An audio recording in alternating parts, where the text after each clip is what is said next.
वैराग्य, ये ज्ञान मार्ग के ही 3 स्तंभ हैं, इनको लेकर चलना है। हमने बहुत बार बताया आपको कि अगर भक्ति नहीं है तो ज्ञान भी हो पाना मुश्किल है, क्योंकि जहाँ भगवान है वहाँ भक्ति है ही। एक बार भक्ति की बात है कि ज्ञान नहीं है और भक्ति की बात करो तो ठीक है, चलेगा, लेकिन ज्ञान की बात करो और भक्ति की बिल्कुल भी बात ना करो तो ज्ञान पूर्ण नहीं होगा, परिपूर्ण नहीं हो पाएगा। क्योंकि जब भी भगवान की बात करेंगे तो भक्ति वहाँ खड़ी हुई है। भगवान कहा कि भक्ति, केवल नाम भी ले लिया तो भक्ति ही, हम ऐसा ही मानते हैं। तो भक्ति है तो ज्ञान भी है। एक तरह से आप जब भक्त हो गए, भक्ति हो गई, पूरी तरह से परिपक्व हो गई, तब ज्ञान की क्लास में, ज्ञान की कक्षा में आप पाँव रखोगे, तब आप ज़्यादा समझ पाओगे कि ज्ञान क्या है, कैसे है। इसलिए भक्ति अत्यंत आवश्यक है। भक्ति क्या है? भक्ति का मतलब कोई आरती करना नहीं है, कोई भगवान को नहलाना नहीं है, भगवान को कोई कपड़े बदलना नहीं है। बस मतलब क्या है कि आप भगवान में रमे रहें, यही भक्ति है। अगर आप नहला रहे हैं तो उसमें ही रमे रहें। अगर आप कपड़े बदल रहे हैं भगवान के तो भगवान में ही रमे रहिए। आप भोग लगा रहे हैं तो ऐसा लगे जैसे साक्षात भगवान बैठे हैं और मैं उनको भोग लगा रहा हूँ। कहने का मतलब ये है कि मन भगवान से जुड़ा रहे, फिर आप कुछ भी करते हैं तो भक्ति ही है। और अगर कुछ नहीं कर रहे हैं, केवल मन ही जुड़ा है भगवान में, भगवान में ही आप क्या ले रहे हैं, तो यही भक्ति है। भगवान में रमे रहना, भगवान का नाम लेना, भगवान का भजन करना, भगवान को किसी भी तरह से भजना, यही भक्ति है। तो भक्ति की अत्यंत आवश्यकता है, ये कहा।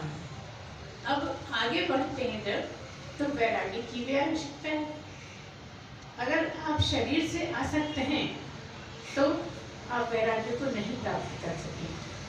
शरीर को छोड़ना ही पड़ेगा आगे बढ़ने के लिए, और आगे अगर चलना चाहते हो तो आपको शरीर से वैराग्य लेना पड़ेगा। शरीर से वैराग्य लेने का क्या मतलब है? इस जगत से, जो आपका देह है वो इस जगत का ही हिस्सा है। जो पूरा संसार दिखता है उसका ही एक हिस्सा ये दिखने वाला है। तो कहने का तात्पर्य ये है कि आप सारे जगत से धीरे धीरे अलग हटना शुरू करें।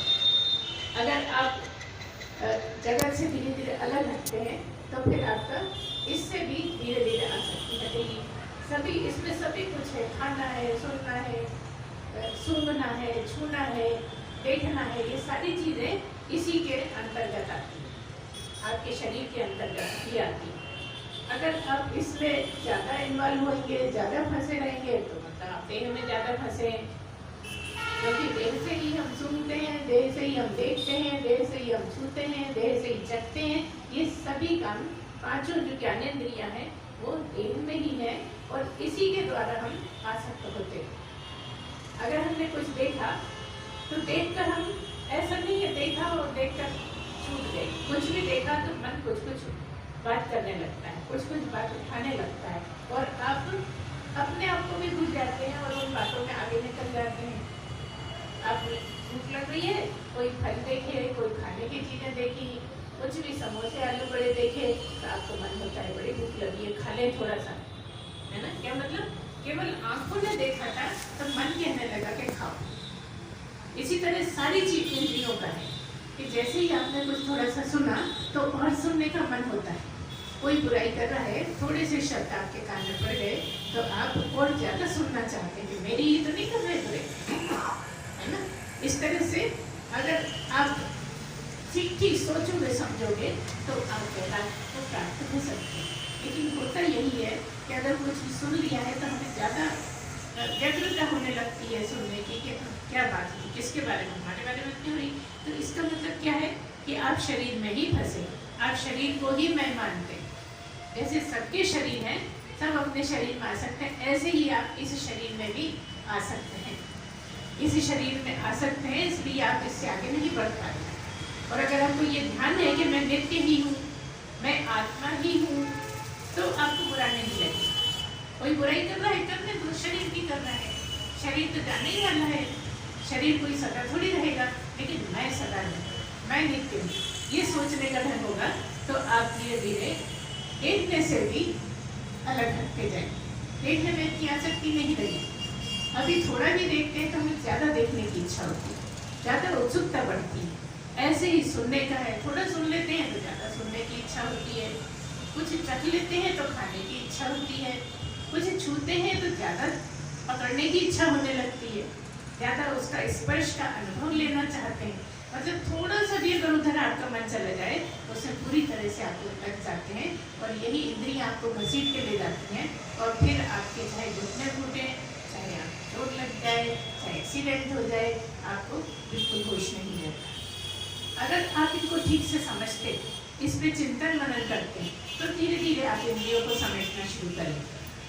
जब इंद्रियों को समेटेंगे, इंद्रियों के बारे में समझेंगे कि मैं कैसे इंद्रियों से इन्वॉल्व हो जाता हूँ, कैसे मैं इंद्रियों में फंस जाता हूँ और मैं असली जगह को भूलकर उन्हीं के पीछे चल देता हूँ। क्या मतलब है, जो भी करते हैं उसमें चिंतन जरूर करना। इसलिए हम कई बार कहा करते हैं कि सोते समय एक बार आप ये जरूर सोचो कि दिन भर में आपके साथ क्या क्या हो, क्या क्या घटना हुई, कहाँ आपको परेशानी लगी, कहाँ आपको अच्छा लगा, क्या सही था, उसमें से क्या करना चाहिए, क्या छोड़ देना चाहिए, ये सब आपको सोते समय पूरे दिन का हिसाब रखना है।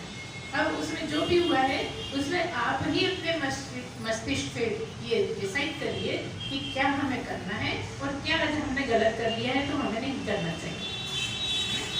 अभी एक थोड़ी सी बात हुई कि अगर आप सब काम में लगे रहेंगे तो आप भगवान को नहीं पाते, जबकि आप काम को कब छोड़ेंगे बताइए? मरने तक किसी का काम छूटा है क्या? पैदा होने से लेके मरने तक कोई काम छूटा ही नहीं जा सकता। इसका मतलब तो ये हो गया कि आप नौकरी छोड़ दीजिए, क्योंकि नौकरी कर रहे हैं तो आप ये नहीं कर सकते, तो नौकरी करते हुए ही आपको इसमें लगना है। तो सबसे अच्छा तरीका ये है कि मैं करता नहीं हूँ और आप भगवान का भजन करते रहें। अंतर मन में आपको भगवान का भजन चलता है, ऑफिस भी चलता है, स्कूटर भी चलती रहे, आप भी चलते रहें, जहाँ जहाँ जो जो करना है करते रहें। और हम तो यहाँ तक कह देते हैं कि आप किसी को मालूम ही नहीं होने दें कि हम इस मार्ग में उतर रहे हैं, तो आप अवश्य सफल हो। होता क्या है कि शोर हम पहले ही मचाने लगते हैं कि हम तो भाई भक्ति में आ गए, हम तो ज्ञान में आ गए, हम तो यही करेंगे, अब हमें और कुछ नहीं करना है। वो शोर मचाने लगते हैं लोग कि अब तो हम नौकरी भी छोड़ देंगे, अब हमें कुछ नहीं करना, अब तो हम यही करा करेंगे। वो पहुँचना बहुत बहुत बहुत मुश्किल है, क्योंकि जैसे आप यहाँ की चीजों के लिए पगलाते हैं ऐसे भगवान के लिए पगलाने लगते हैं। बात वही की वही, पदार्थों में ही उलझे, भगवान में बिल्कुल नहीं है। जैसे पदार्थों की बात करते थे वैसे ही इसकी बात करते हो कि बस अब हमें और कुछ नहीं करना है, अब तो हमें यही करना है। मतलब उधर नौकरी थी तो नौकरी से कमाते थे, अब हम ये करेंगे तो इससे कमाएंगे और इससे पेट भरेंगे। ये बिल्कुल गलत है, क्योंकि जहां आपने थोड़ा भी लालच करा इस मार्ग में तो आप फिसले, आप ठीक से खड़े भी नहीं हो सकते। अगर कहीं थोड़ा सा भी आपने ये लालच कर लिया कि इसके द्वारा हम कमाई करेंगे, नहीं, कमाई को तो लात मारनी पड़ेगी। अगर आप में इतनी शक्ति है कि कमाई को लात मार सकते हैं तो ही इस मार्ग में चले, और नहीं तो इस मार्ग पे ना चले। ठीक है, पेट भरने को सबको चाहिए और सब कुछ भगवान करता है, बहुत ज्यादा करता है। कहते हैं कि जो ज्ञानी हो जाते हैं, महात्मा हो जाते हैं, उनका तो धन तरस नहीं लगता, उनके भंडार भरे पड़ रहते हैं। लेकिन क्योंकि आप आसक्ति से इधर आ रहे हैं तो आपका कुछ नहीं होने वाला। आप सोचते हैं हम नौकरी छोड़ के यहाँ करेंगे, बिल्कुल कुछ नहीं होना। आप नौकरी भी करिए, किसी ने मना नहीं करा है कि आप नौकरी छोड़ेंगे तभी। आप नौकरी करिए और आपका ये जीवन का कर्तव्य है, मनुष्य होने का ये कर्तव्य है कि भगवान से लगे रहो। तो जहाँ जैसे भी हो सब आपके सारे व्यवहार निभाते हुए आपको इस पर चलना होगा और चुपके अंदर अपनी साधना करते रहना पड़ेगा। अगर इसमें सफल हो जाओगे तो तुम जीवन में सफल हो जाओगे, मनुष्य जीवन को सफल कर लोगे। इसलिए कभी भी ये मत सोचो कि कब छोड़ेंगे, भाई जब हम छोड़ेंगे तभी हम करेंगे, कुछ नहीं होगा। कल चले जाए, इसका मतलब कुछ ज़रूरी है कि रिटायरमेंट होएगा ही, और रिटायरमेंट के बाद तो वैसे भी लेट हो जाते हैं। कई लोग तो कहते हैं 60 के बाद होना ही मुश्किल। हम ऐसा नहीं मानते, हम तो ऐसा कहते हैं जब लगन लग जाएगी ना तभी हो जाएगी, इसमें एज का कोई प्रॉब्लम नहीं। इसलिए कहते हैं कि शरीर अक्सर बीमार रहने लगता है 60 के बाद, इसलिए आप इसमें एकाग्र नहीं हो पाओगे, इसलिए मना करते हैं। नहीं तो कोई भी एज में पूरी छूट है अगर आप उसमें पूरी तरह डूब गए, और हो जाता है, हो सकता है। बस इतना ही जरूरत है कि आप मन से लग जाए।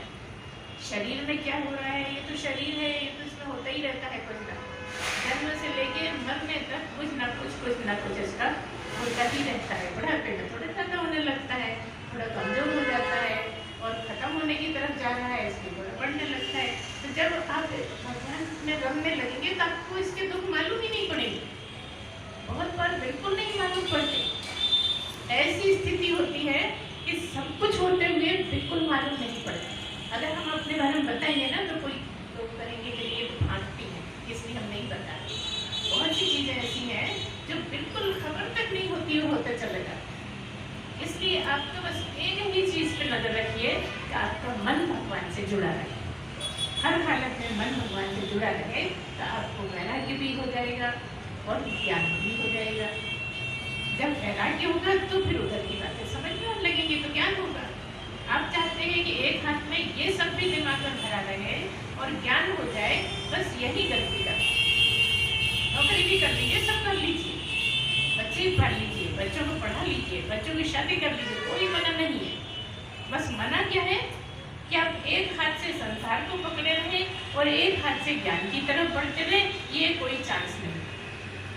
इधर थोड़ी ढील देते जाइए, इधर जरा कस के पकड़ते जाइए, धीरे धीरे एक दिन में नहीं होगा। हाँ, होता है, ऐसी कथाएं हैं कि एक थे, वो हमेशा कहा करते थे कि मैं तो संन्यास ले रहा हूँ, मैं तो संन्यास ले रहा हूँ। जब देखो तब कहा करते थे संन्यास, 25 साल से बोल रहे थे कि मैं संन्यास लेने वाला हूँ, मैं संन्यास, 25 साल हो चुके। एक दिन क्या हुआ कि वो अपने भाई को नहला रहे थे, भाई जरा बड़े थे उनसे, और वो बड़े सेवा में रहते थे भाई के। तो जब नहला रहे थे तो उन्होंने भाई से कहा कि भाई मैं थोड़ा आपसे सलाह लेना चाहता हूँ, बहुत दिन से मैं चाह रहा हूँ कि मैं वैराग्य ले लूँ। कहने लगे कि मैं वैराग्य ले लूँ तो आपकी क्या राय है? बस वो नहाते से साबुन लगे हुए वो उठ के घर में चले गए। ये उनसे पूछ रहे हैं, 25 साल से सारे में उधर मचा रहे हैं कि मैं वैराग्य ले रहा हूँ, मैं संन्यास ले रहा हूँ, मैं संन्यास ले रहा हूँ। और भाई ने जैसे ही सुना कि मैं बहुत दिन से सोच रहा हूँ कि मैं संन्यास ले लूँ, कुछ बोले ही नहीं, उठे साबुन लगे भी चले। इस तरह से हो जाता है, जो हम कह रहे हैं ना, एकदम भी हो सकता है, हो जाता है। लेकिन यहाँ मतलब यही है इतनी बात करने का कि आप शोर मत मचाइए। आप सब चीज़ का शोर मचाइए, लेकिन परमात्मा के मामले में ज़्यादा शोर मत मचाइए, क्योंकि ये अकेले का ही प्रेम है। ये आपका और आपके परमात्मा का प्रेम है, इसके बीच में कोई नहीं होता। कितना भी आप पति को चाहते हो, कितना ही आप पत्नी को चाहते हो, लेकिन यहाँ पति पत्नी भी नहीं आपके बीच में, क्योंकि आपके ही पास परमात्मा, आपके ही रूप में परमात्मा बैठा है, आप ही उस रूप में बैठे हैं, और वो स्वरूप है आपका। पति तो फिर अलग शरीर है, पत्नी अलग शरीर है, वो अलग है, आप अलग हो, लेकिन परमात्मा कितना करीब है आप, है ना? इस पर विचार करिए।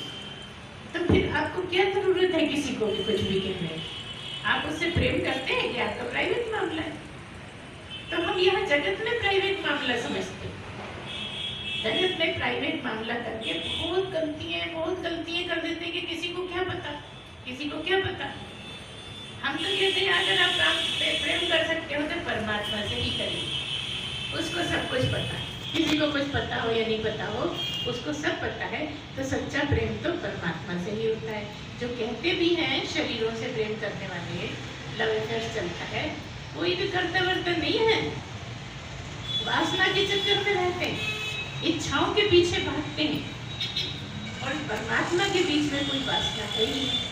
आप और परमात्मा के बीच में कुछ है ही नहीं। आप हैं और वो भी है। क्या वो भी है? आपके ही तो आपका ही स्वरूप परमात्मा है और आपका जो रूप है वो आप है।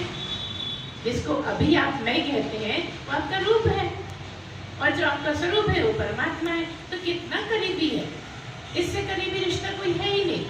इसलिए इस पे आप चिंतन मनन करिए कि कितना आसान, कितना शुद्ध, कितना अच्छा प्रेम है। अगर प्रेम करना है तो इसी से करिए, कर्तव्य निभाने हैं तो संसार से करिए। समझिए इस बात, कर्तव्य निभाने हैं तो संसार के साथ, प्रेम करना है तो परमात्मा के साथ। इस तरह से चलने से धीरे धीरे आपका ज्ञान बढ़ता जाता है, आप ज्ञानी होते चले जाते हो। और जब उस मार्ग पर चल पड़ते हो तो सद्गुरु मिल जाता है। जब सद्गुरु मिलता है तो आपको सब कुछ बताता है, क्या करना है, क्या नहीं करना है, कैसे करना है। ये सब बात आपको अंदर ही सब समझ में आती चली जाती है। इसीलिए गुरु वाणी की आवश्यकता है और आप प्रश्न रखते जाइए, वो बदलाता जाता है। और ज्ञान मार्ग में गुरु की अत्यंत आवश्यकता है ना। तो भक्ति भी हो गई, वैराग्य भी हो गया और ज्ञान भी हो गया। क्या मतलब, आपको करना नहीं पड़ा, परिपक्व होना है बस। कुछ करने बनने का काम नहीं है। खाना बनाने के लिए कुछ करना पड़ता हो, कहीं जाने के लिए स्कूटर चलाना पड़ता हो, खाना खाने के लिए कुछ करना पड़ता हो, लेकिन यहाँ कुछ करना नहीं पड़ता। यहाँ तो मन बन जाए, इरादा नेक हो, सब होता चला जाता है, सब कुछ हो जाता है। भक्ति भी हो जाती है, वैराग्य भी हो जाता है और अंत में ज्ञान भी हो जाता है। और ज्ञान में परिपक्व होते ही आप जान जाते हो कि मैं हूँ क्या। तो जो दो थे वो एक ही हो जाते हैं। जो दो लगते थे कि मैं अलग हूँ, भगवान अलग है, अब पता लगा वो तो मैं ही हूँ। मैं, मेरा भगवान मेरी मैं के साथ अर्थात मेरे ही रूप में है। इसलिए महात्मा को भगवान कहने लगते हैं, है ना। सद्गुरुदेव भगवान क्यों बोलते हैं? क्योंकि वो ज्ञानी हो गए, पूर्ण हो गए, भगवान ही हो गए, शरीर के साथ हैं, इसलिए बोल देते हैं भगवान। तो कोई भी भगवान हो सकता है। पूरी छूट दे के भेजा है मनुष्य बनाए। भगवान ने जब मनुष्य बना दिया तो पूरी छूट दे दी कि अब तू पूर्णता को प्राप्त कर सकता है, बस सही ढंग से चल भर ले। दिखावा बिल्कुल मत कर, यहाँ दिखावा नहीं चले। यहाँ तो अपने आप सब होता चला जाएगा। तो मेरी तरफ मुड़ तो जा, है ना। इसलिए रामायण में कहीं ये भी आता है, हमें वो लाइनें तो याद नहीं है, वैसे याद है मगर अभी नहीं आ गई मन में। क्या कि बस एक बार भगवान की तरफ मुख कर लो, एक बार भगवान के सम्मुख हो जाओ तो कई कई जन्मों के पाप कटने लगते हैं। क्या मतलब है इसका? यही मतलब है कि एक बार आप रुख तो कर लो उसकी तरफ, एक बार आप उसकी तरफ सम्मुख तो हो जाओ, है ना। जब जीव भगवान के सम्मुख हो जाता है तो इसी जन्म के नहीं, जन्मों जन्मों के पाप कट जाते हैं। का क्या मतलब है? अपने आप ही आपका रास्ता ऐसा बनता चला जाता है कि कटते चले जाते हैं। क्योंकि जब सद्गुरु की वाणी सुनोगे तो उससे बहुत सारे कर्म कटते चले जाते हैं इसी जन्म में, इसी एक जन्म में, जो कई जन्मों में कटते। जब कई जन्मों में बने हैं तो कई जन्मों में कटते, लेकिन इसी जन्म में आपके सारे पाप कटके आखिरी जन्म हो सकता है। फिर आपको शरीर धारण करने की कोई आवश्यकता नहीं, क्योंकि पूर्णता के बाद फिर शरीर की कोई जरूरत नहीं होती और ये आखिरी शरीर हो जाता है। और इसीलिए महात्माओं को पूर्णता होने के बाद भी बहुत कष्ट झेलने पड़ते हैं ना। क्यों झेलने पड़ते हैं? क्योंकि शरीर तो आखिरी मिला है और इसके बाद शरीर मिलना नहीं है। तो जो इस तरह के हैं कि शरीर से ही झेलने हैं, वो शरीर से ही कट जाते हैं। इसलिए कई बार बहुत बड़े बड़े रोग भी हो जाते हैं। तो यहाँ ज्ञान मार्ग में होने पर भी आपको बुद्धि से काम तो लेना पड़ता है, क्योंकि ज्ञान मार्ग जवान बेटे का रास्ता है, भक्ति मार्ग गोदी के बच्चे का रास्ता है। भक्ति मार्ग में बच्चे की तरह आप रहते हो, जो भगवान ने आप पर कृपा कर दी हो जाएगा, सब होता रहेगा, आपको कुछ करना नहीं। जैसे माँ गोदी के बच्चे को संभालती है, सब कुछ देख रेख करती है, लेकिन जवान बच्चे के लिए तो नहीं करती। वो अपने कपड़े निकालता है, खुद पहनता है, खुद जो अच्छा लगता है वो करता है ना। क्योंकि गोदी के बच्चे को भगवान ही संभालता है, माँ ही संभालती है। जो भी उसको पहनाना है पहनाती है, जो खिलाना है खिलाती है, जो भी जब जिस टाइम पे जो करना है करती है। तो इन दोनों में इस तरह का अंतर है कि ज्ञान का जो राही है वो जवान बेटा है और जो भक्ति का राही है वो गोदी का बच्चा है। इसलिए यहाँ पे बहुत सारे गलतियाँ माफ भी रहती हैं, जबकि ज्ञान में पूरी तरह से आपको मस्तिष्क से ही काम लेना है। मस्तिष्क हमेशा जागा रहना चाहिए, अपनी गलतियों पे ध्यान रखना चाहिए, वो गलती बार बार ना होने पाए, नहीं तो आप कई जन्म तक लगे रहेंगे लेकिन नहीं हो सकेगा, क्योंकि आप गलतियों को करना बंद नहीं करते। गलती हुई फिर वही कर बैठे, फिर वही कर बैठे, फिर वही कर बैठे, तो कहाँ कुछ अंतर तो है नहीं, जहाँ कितना ही खड़े हो इसी को कदम काट कह देते। इसलिए सब चीजों को ठीक से सोचना समझना पड़ेगा। अब आगे चल रही बात कि एक सगुण भक्ति है, एक निर्गुण है। सगुण मतलब भक्ति मार्ग, निर्गुण मतलब ज्ञान मार्ग। सगुण मतलब जो दिखता है, आंखों से देखने में आता है, जैसे मूर्ति है, फोटो है, आदि आदि जितने भी रूप में आप करते हो वो सब सगुण कहलाता है। और जो निराकार है, निर्गुण है, निर्विकल्प है, निर्विशेष है, अव्यय है, बहुत लंबी लाइन है, वो है निर्गुण निराकार भगवान। वो क्या अंतर है कि जो सगुण है वो तो जो सामने बैठा है वही है, जो मूर्ति है सामने रखी है वही सगुण भगवान है। आप उसी को मानते हो, उससे ज्यादा नहीं मानते। अगर मंदिर में है तो मंदिर में बैठा है, घर में नहीं बैठा है ना, उतनी जगह उसी को मानते हो कि ये भगवान। जबकि निर्गुण में हर जगह भगवान है, कण कण में भगवान है, हर जगह बसा हुआ है, उसकी आंखों से आप बच नहीं सकते, उसकी नजर हर उठता के साथ हर चीज में है, हर वस्तु में है, हर जगह है, हर पत्ते पत्ते में जो भी आपके दिमाग में आता है सब जगह भरपूर जो हो वो है निर्गुण निराकार निर्विशेष अव्यय। बहुत सारी बातें इसमें हैं, निर्विकल्प, निरंजन। इस तरह से आपको ये समझना होगा कि भक्ति की बात तो हम काफी करें, अब जो निर्गुण निराकार है उसको कैसे भजें, उसको कैसे याद करें, उसमें क्या करें हम, यही तो हमारा रोज विषय रहता है। जब ब्रह्म की बात करते हैं तो उसी की बात करते हैं। ब्रह्म ही है जो सब जगह, जो सब भगवान में है, सब मूर्तियों में है, सब फोटो में है, सब जगह है।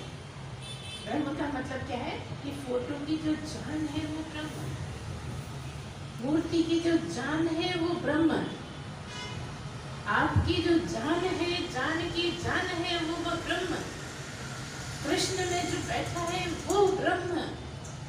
ब्रह्म होने के कारण राम ब्रह्म परमार्थ रूप। जब राम ब्रह्म ही हो गए तो कहा कि राम ब्रह्म परमार्थ रूप।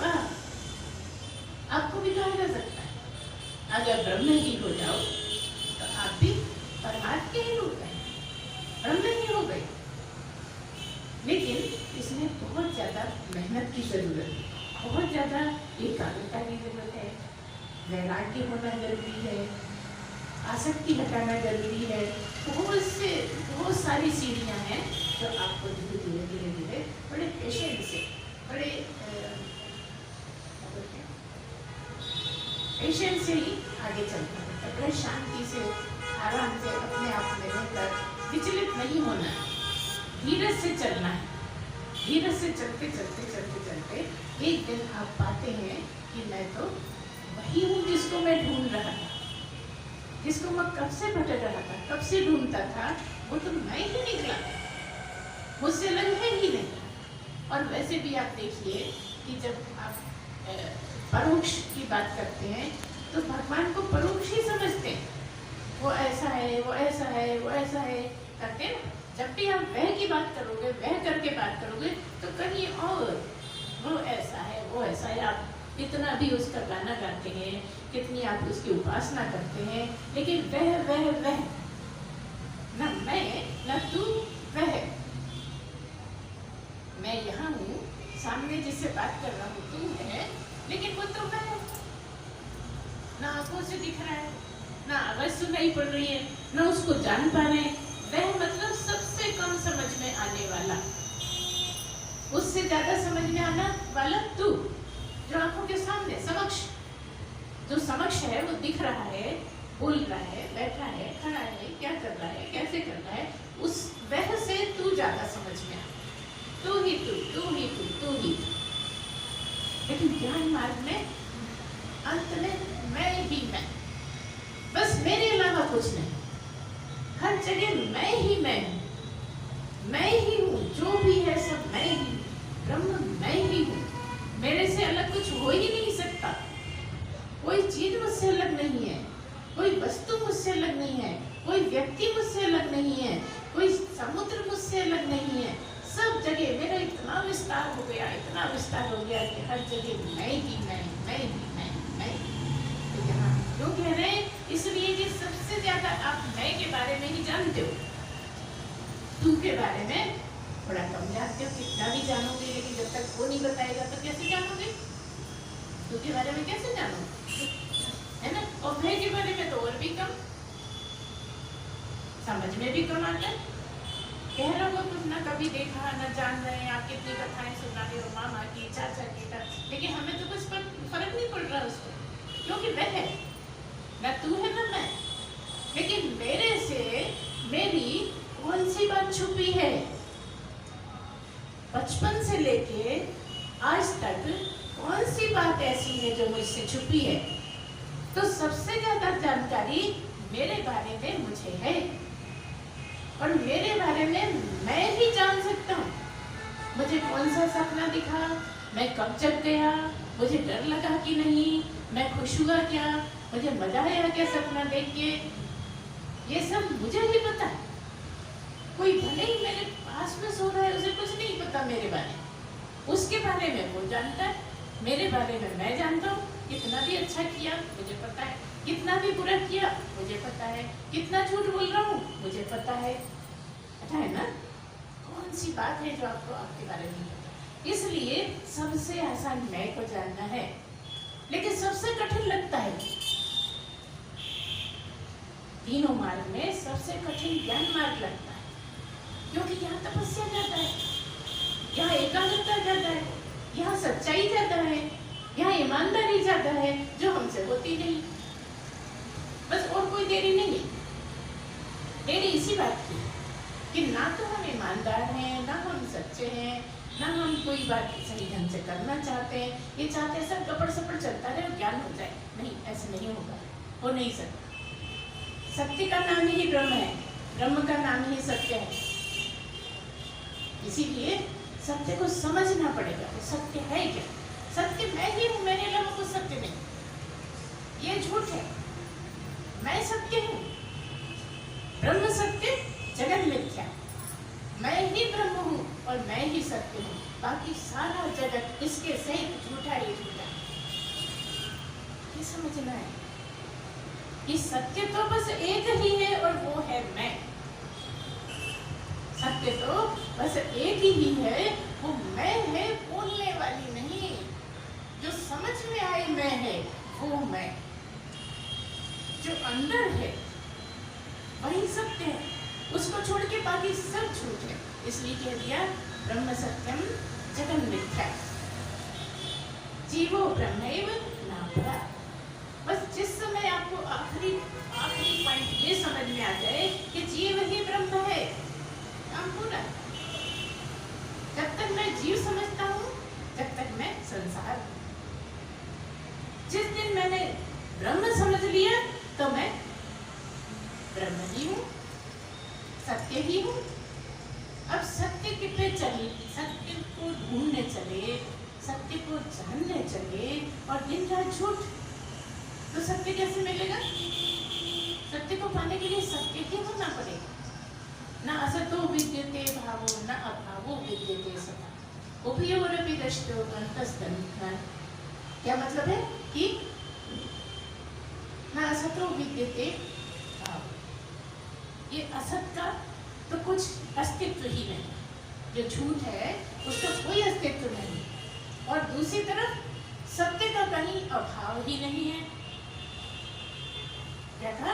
सत्य तो भरा पड़ा है, सत्य हर जगह है और झूठ का अस्तित्व नहीं, मतलब जाने ही वाला है, भले ही ये ही क्यों ना मैं सत्य और ये मेरे हिसाब जो है वो झूठ। तो जो भी जाने वाला है वो झूठ, तो जो दिखता है वो झूठ है। संसार दिखता है तो संसार मिथ्या, और मैं नहीं दिखता लेकिन मैं फील कर सकता हूँ अपने आप को, तो मैं सत्य। सत्य की कमी नहीं, क्योंकि सत्य मैं हूँ और मैं सब जगह हूँ, हर चीज में हूँ, हर दिशा में हूँ, हर वस्तु में हूँ, हर समय में हूँ, सर्वत्र सर्वदा वो मैं हूँ। तो सत्य की कोई कमी नहीं है, जबकि असत्य का कुछ अस्तित्व नहीं। और ये किसने बताया? हमारे महान जो लोग हुए हैं, महात्मा हुए हैं, जो संत हुए हैं, बड़े बड़े संतों ने ये बताया हमें। इसके बारे में बहुत विचार कर करके बताया उन्होंने कि सत्य क्या है, सत्य कैसे है, सत्य को कैसे जानोगे। ये सब स्टेप बाय स्टेप हमारे गुरुओं ने बताया। गुरुओं से जान के हम जाने कि सत्य क्या है, हमें सत्य पर कैसे चलना है, ये गुरुओं को ही जान के जाने। इसलिए सत्य को समझने के लिए, सत्य की गहराई में उतरने के लिए, सत्य में स्थापित होने के लिए आपको सत्य ही होना पड़ेगा। झूठे मार्ग पे चढ़ के, दिन रात झूठ बोल के, दिन रात चोरी चकोरी करके, गलत काम करके आप सत्य को नहीं पा सकेंगे। इसकी पक्की धारणा बना लीजिए। तो पानी की लकीर तो थोड़ी देर की है, तो ये जो है ये बुलबुले जैसा ही है। जब से पृथ्वी बनी, जब से संसार बना, कितना बड़ा समय, कितना बड़ा समय, और ये एक बुलबुले की तरह आया, रहा और गया। सभी के साथ ऐसा लगता है। 70 साल के हो गए, 80 साल के हो गए, 90 साल के हो गए, लेकिन बुलबुले से ज्यादा नहीं है। अगर बुलबुला समझ गया कि मैं पानी ही हूँ, तो बुलबुले का जीवन सफल। बुलबुला पानी नहीं समझता, बुलबुला अपने आप को बुलबुला समझता है। जब बुलबुला समझता है तो बुलबुला ही रहता है और बुलबुला होकर खत्म हो जाता है। तो वो बुलबुला भाग्यवान है जो बुलबुला रहते ये समझ रहे कि मैं पानी हूँ। आपके जीवन में, आपके शरीर रहते हुए आप ये जान जाए कि मैं शरीर नहीं हूँ, मैं परमात्मा है, मैं ब्रह्म ही हूँ। ब्रह्म और परमात्मा दो बात है। जो परमात्मा वही ब्रह्म, क्योंकि यही के यही ब्रह्म और यही के यही देह, यही के यही देह, और यही देह के अंदर ब्रह्म। देह के बाहर, देह के अंदर, देह में, हर जगह जो भी दिखता है, जो सुनाई देता है, जो चखने में आता है, सुनने में आता है, छूने में आता है, सब ब्रह्म। और ब्रह्म एक, सबसे ऐसा लगता है बहुत सारे। जब हमने सब कहा तो मतलब समझ में आया बहुत सारे, लेकिन एक ही ब्रह्म, एक ही सत्य, एक ही सत्य। तो हो ही नहीं सकते, सत्य सदा एक ही रहेगा। आप रोज की जिंदगी में भी सोचिए तो सत्य एक ही रहेगा। झूठ आप 10 बना लोगे, उससे तरह तरह से उसको झूठ बोल दोगे, लेकिन सत्य तो एक ही रहेगा। ऐसे ही यहाँ पर सत्य एक ही है। तो वो सत्य क्या है? वो निर्गुण है, वो निष्क्रिय है, वो नित्य है, वो निर्विकल्प है, वो निरंकार है, वो निर्विकार है। वो जो आप देखने से, सुनने से, छूने से आदि आदि जो पांचों इंद्रियां हैं, उनसे कोई वास्ता नहीं, उनसे कोई सरोकार नहीं, उनसे कोई मालूम किया ही नहीं जा सकता। वो है सत्य। इन इंद्रियों को छोड़कर मन भी जिसको न जान पाए, वो है सत्य। आगे चलो तो मस्तिष्क भी जिसको न समझ पाए, वो है सत्य। और उसके बाद है आत्मा, आत्मा ही आत्मा, ब्रह्म ही ब्रह्म। वो सत्य, उस सत्य को जानने के लिए सोचिए कि कितना पवित्र, कितना शुद्ध होना पड़ेगा। देखिए कितनी मजेदार बात है कि हम शुद्ध ही हैं, ब्रह्म पूरी तरह शुद्ध ही है, लेकिन शरीर मिला है जिसमें अशुद्धियां भरी, और इस शरीर से ही शुद्ध होना है, पुरुषार्थ इस शरीर से ही करना है। शरीर के बिना आप शुद्ध हो नहीं सकते, और आप पूर्ण शुद्ध हर वक्त हैं, आप सदा शुद्ध ही हैं। जैसे ही इसमें आए तो बस सारी गड़बड़ी, और जैसे ही इसको छोड़ा तो आप ही अपने कर्मों की सजा देते हैं, कोई दूसरा नहीं आता, क्योंकि आप ही तो ब्रह्म है, आप ही तो परमात्मा है। जैसे ही शरीर छोड़ा अब इतने ज्यादा ईमानदार, इतने ज्यादा ईमानदार, अब जैसे क्या कहें पर परमात्मा ही। आपको पता है कि सारी सारी सजाएं आपको ही आपको देना है, लेकिन तब भी आप किए जाते इसलिए ज्ञान मार्ग में बैठ के बहुत सी बातें समझ में आती हैं अगर आप ठीक से चलें, मनन करें, चिंतन करें। इसलिए इसका एक बहुत बड़ा भाग जो है मनन चिंतन है। अगर मनन चिंतन में आप सफल हुए तो आप सारी गुरु की बातें समझ सकते हैं। यहाँ पे ऐसा लगता है कि सब कुछ हम समझ रहे हैं, लेकिन क्योंकि मनन चिंतन नहीं होता, मनन चिंतन का अभाव है, इसलिए कुछ की कुछ बात हो जाती है, कुछ का कुछ समझ के बैठ जाते हैं, और लगता है हमें तो समझ, हम जितने दिन से सुन रहे हैं हम तो जानते हैं। जानना और समझने में बड़ा अंतर है, उसको हृदयंगम कर लेना बड़ा कठिन है, और आपने गलत हृदयंगम कर दिया तो उसी को निधिध्यासन कह दिया। तो जब तक पूरा क्लियर ना हो, जब तक आप निधिध्यासन नहीं करना, कर तो सकते हो लेकिन गलत कर लोगे तो और मुश्किल हो जाएगा हटाना, क्योंकि जो अभी तक का संसार का भरा हुआ है वही तो निकालना बड़ा मुश्किल हो रहा है।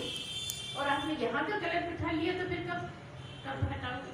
कोई भी कुछ कहेगा नहीं, जो बिठा लिया वही सही लगेगा। गुरु कुछ भी कहता है आप तो नहीं उतना ही सुन लोगे, सब जम जाएगी बात, और बाहर जाके जो पढ़ा हुआ है वही तो सही लगेगा। इसलिए यहाँ मनन चिंतन की बहुत जरूरत है। जो पहले भरा हुआ है वो मनन चिंतन से ही हट पाएगा। जब आप उस पर सही होने की मुहर लगाओगे तब हट पाएगा। इसलिए आप इन बातों पे विशेष ध्यान दीजिए कि वो निर्गुण है तो आप निर्गुण कहाँ हो उस तरह से याद कर लीजिए। वो निर्विकार है तो आप निर्विकार किस जगह पे उस तरह से याद करना है। वो निराकार है, आप निराकार होके याद कर सकते हो, कोशिश तो कर सकते हो, कोशिश करते करते तो हो जाता है, प्रयत्न से कुछ होता नहीं। ये पक्की बात है कि प्रयत्न से कुछ होता नहीं, लेकिन कभी हो जाए वो प्रयत्न से नहीं होगा, वो तो होने से ही होगा। लेकिन प्रयत्न करना पड़ता है, प्रयत्न आवश्यक, कोशिश आवश्यक। कोशिश करते करते भगवान को भी ये प्रूव हो जाता है कि हाँ सच्ची तू मुझे चाहता है, अब मैं तुझसे नहीं बच सकता, अब मैं तुझसे दूर नहीं रह पाऊंगा। जैसे तू मुझ में इतना रमा हुआ है तो मुझे भी तुझ में ही रमना होगा। और जहाँ दोनों एक हुए अब कुछ करने को बचा नहीं। यहीं तक की तो यात्रा है, यहीं तक तो चलना है ना। तो एक आता है हम पीछे भूल जाते हैं कभी, जब इसमें रहते हैं ना वैसे तो सब रटे पड़े, लेकिन जब प्रवचन करते हैं तब कुछ ना कुछ हमारा जरूर छूटता है ना। अब ठीक है, तो अभी हम क्या हुआ इस तरह से एक आता है क्या, हृदयाकाशो उदितो यात्मा बोध ज्ञान स्वरूप। इस तरह का एक बड़ा अच्छा है जो हमें बहुत अच्छे से याद आ रहा है, मैं यहाँ नहीं बोल पाते कि इसका अर्थ बताते हैं हम कि क्या होता है। हृदय रूपी आकाश में जो परमात्मा है, हृदयाकाशो उदितो, जो हृदय में परमात्मा बैठा है वो सूर्य की भांति, हृदय आकाश में सूर्य की भांति जो ज्ञान का सूर्य उठता है वो आत्मा ही है। और आत्मा कब होती है, ये अंधेरे को हटाकर, जो ज्ञान का सूर्य है हृदय आकाश में अंधेरे को हटाकर जो उदित होता है, उदित होता है मतलब उठता है। जैसे सुबह सूर्य उगता है ना, सुबह बिल्कुल नहीं था, लेकिन आकाश में उगता। ऐसे ही हृदय आकाश में ज्ञान का सूर्य उगता है। कैसे उगता है? वो अज्ञान रूपी अंधकार को हटाकर बाहर आता है। कैसा? सर्वव्यापी, सर्वधारी, भाति भासयति अखिलम। क्या मतलब है कि कौन परमात्मा? कैसा परमात्मा? जो सर्व जगह व्याप्त है, सर्वव्यापी, सर्वधारी, जो सब में है, कोई चीज उससे बची नहीं। ऐसा परमात्मा, ऐसा परमात्मा जो सबके अंदर पूरी तरह से भरा हुआ है, ठसाठस भरा, सब में व्याप्त है, सबको धारण किया हुआ है। इस परमात्मा ने सबको धारण किया है। वही सारे संसार में भांति, मतलब भासता है, सारे संसार की चीजों में भासता है। ऐसा नहीं कि नहीं भासता। अगर आप समझोगे, मनन चिंतन करोगे तो भासता भी पता लगेगा।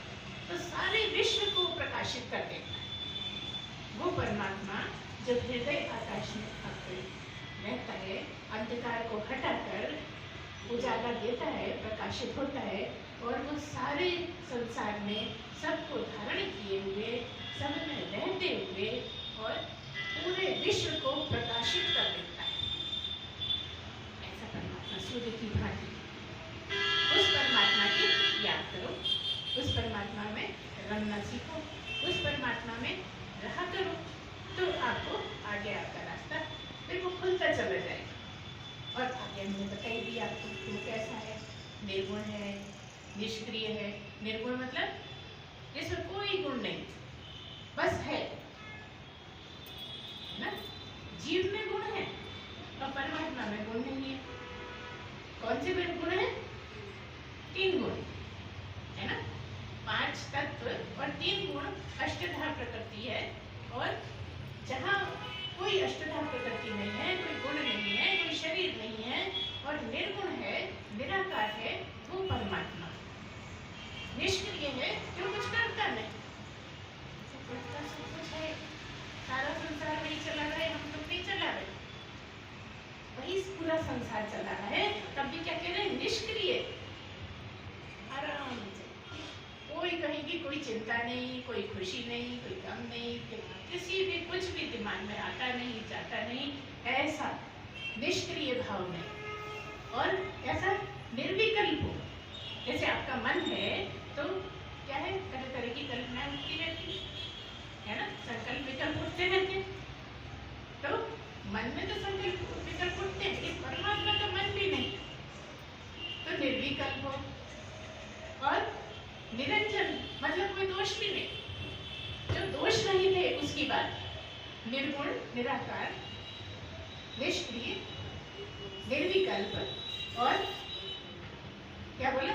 निरंजन, मतलब कोई दोष जिसमें नहीं हो वो निरंजन। परमात्मा में कोई दोष नहीं, शरीर में दोष ही दोष, जगत में दोष ही दोष है ना, जो प्रकृति है उसमें दोष ही दोष, लेकिन परमात्मा में बिल्कुल दोष नहीं। क्यों नहीं दोष?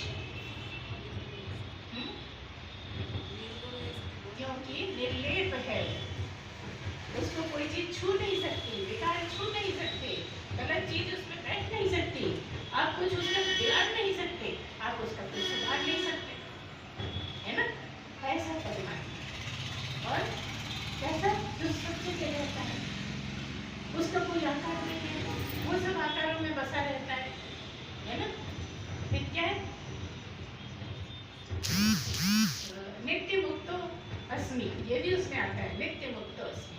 वो जो सदा मुक्त ही है, मुक्त होना नहीं है, परमात्मा को मुक्त होना नहीं है, आपको मुक्त होना नहीं है, आप मुक्त हैं ही, वो सदा मुक्त है। अगर वो मुक्त नहीं होता तो आप भी मुक्त नहीं होते। ये ऐसी बुद्धि रहती है कि इसको समझना बड़ा मुश्किल होता है। कहते हैं मुक्त होना है और कह रहे हैं मुक्त हो, ये दोनों बातें एक साथ कैसे बना?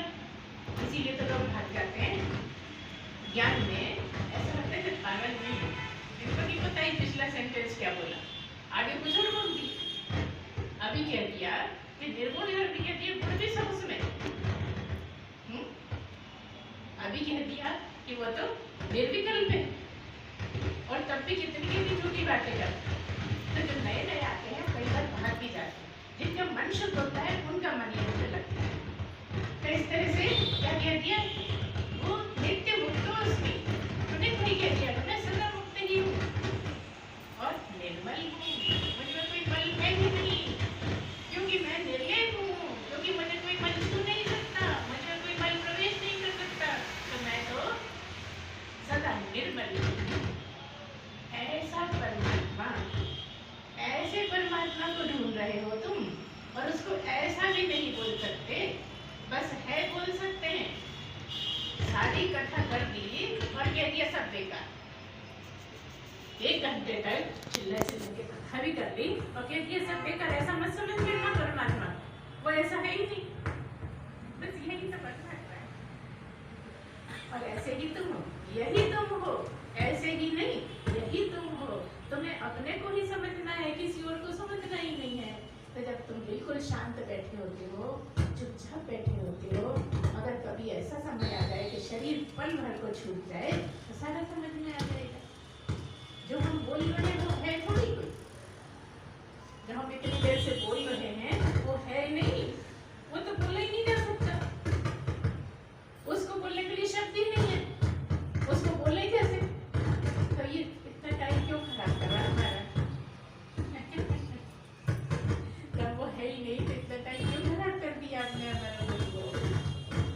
यही सब समझना है। बोलिए सच्चिदानंद भगवान की जय, सद्गुरु भगवान की जय। पूर्णमदः पूर्णमिदं पूर्णात् पूर्णमुदच्यते पूर्णस्य पूर्णमादाय पूर्णमेवावशिष्यते। ओम शांति शांति शांति। सच्चिदानंद